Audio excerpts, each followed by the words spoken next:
Yes. How is everybody? 97.1 The Ticket on a football overreaction Monday. Rieger riding shotgun as usual. And, I'll open the phone lines up because I'm sure you guys have a bevy of things you want to talk about. 248-539-9797. I think despite most of us believing this would be a close game, most of us thinking the Titans would play up, I think we all believe the Lions would win. What happened yesterday, Riggs, was one of the more Lions-esque losses I can think of. I mean, you go into the game and 17 penalties. I mean, that's not even real. And mind you, the refs blew not one but two calls that would have cost you fumbles. Lions fumbled twice yesterday, and the refs did not make the correct call. The Lions were also victimized by officiating. I thought the call on Eric Ebron was heinous. It's just not a penalty. I'm not an Eric Ebron guy, but that's not a penalty. That was the worst of all of them. Well, and you know why? It started the spiral. They score there, they're going up, and they're probably putting the game out of reach for Tennessee. After that, you get the holding calls, you get out, it's first and goal at the 30. I mean, it's ridiculous. But the Ebron call was brutal. But for the rest of them, no, those calls were pretty justified. My biggest issue in all of it, it's a bad loss for a team that we already think has limitations, a team that maybe was a 7-win team. That's not a game you can lose. All the injuries. Levy doesn't play. His backup gets hurt. I mean, they're one step from starting Rieger's daughter out there at linebacker. She'd be good. And they still managed to hold the Titans to 16 points, a game you got to win. But then what happens? Your offense goes cuckoo. I don't think Stafford played poorly. I'm not going to pin the loss on Stafford. I think that's the easy way out. I mean, you dropped 8 passes yesterday. 8. I'm not telling you Stafford had his best game in history, but he was out there, physical. He did everything he could. Yeah, but of all the things that happened, Mike, and the penalties, the injuries, the offense, Matthew Stafford, I think he played a huge role in having this be a typical SOL loss. I do. Wow. They had 3 touchdowns taken off the board. Well, it's actually 2 touchdowns because 2 of those touchdowns happened in the same drive. All right. Fair? 2 touchdowns taken off the board in a game you lose 16-15. Okay, 8 drops. You're right. There were drops. There were penalties. It's not all number 9's fault. And I thought the pass he had to Bolden in the first quarter, the touchdown, was magnificent. It's probably ill-advised, but magnificent.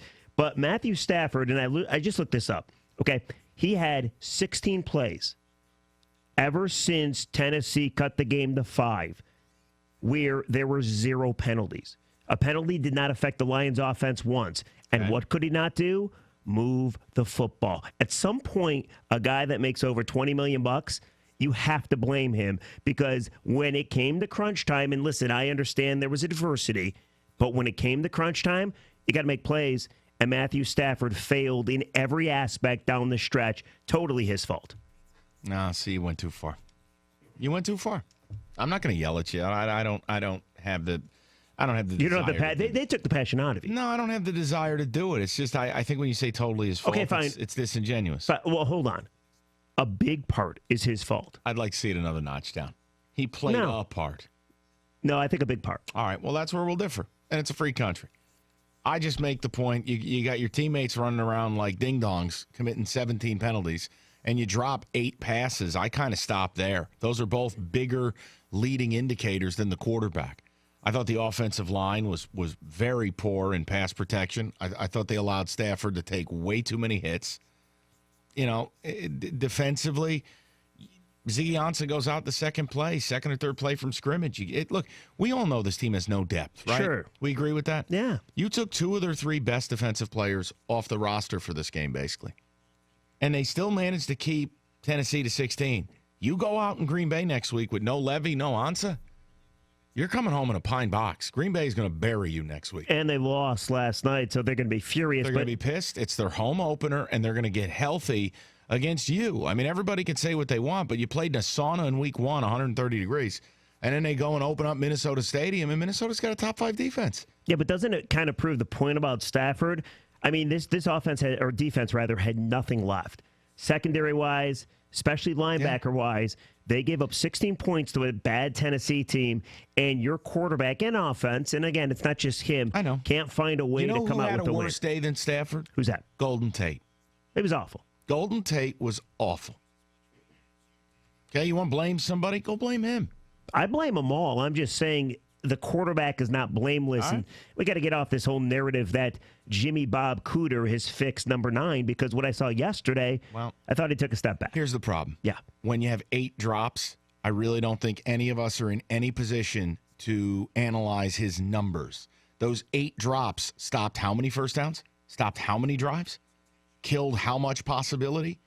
I'm not letting Stafford have a freebie. I'm not telling you he played his best game in history. I'm not telling you he played great. He played well enough for them to win that football game yesterday, and I just believe there are bigger factors. But look, Riggs, I'm not going to die in the hill. No, and I got you. It's fine if people want to dial in and tell me that they're angry about Stafford. I'm not. I look at so many other things with that team, and I'll tell you another thing. I look at the clueless head coach that they have. Oh, yeah. I'm sorry. The guy either doesn't know the rules, is unaware of the rules. He just constantly has a look like he farted in an elevator, and he hopes that no one else can smell it. Or he wants people to smell it. The point is, he's just look, this idea, we're not going to talk injuries, players coach, players believe. He's never emotional on the sideline. He never, and I don't care. You could be Tony Dungy if you want to be. But you've got to have the ability to influence officials. You got to have the ability to influence the game. You got to have the ability to go out. He missed a couple opportunities yesterday to challenge. He missed an opportunity on a blown spot that was obvious to everybody in the building that Mariota did not get the requisite amount of yardage. Did Jim Caldwell even flinch? Did he move? Nope. Busy farting in the elevator. Oh, I hope no one smells that. I cannot tolerate Jim Caldwell. Pardon me? How about this, too? I mean, you talk about passion and emotion. How about at the post-game press conference, you stand up and you blow a gasket about the penalties? I get it's a small thing. I wouldn't mind it. You don't see this from this head coach. It's not you had 17 penalties. It's not required. I'm just telling you, I wouldn't mind it. I wouldn't mind seeing it.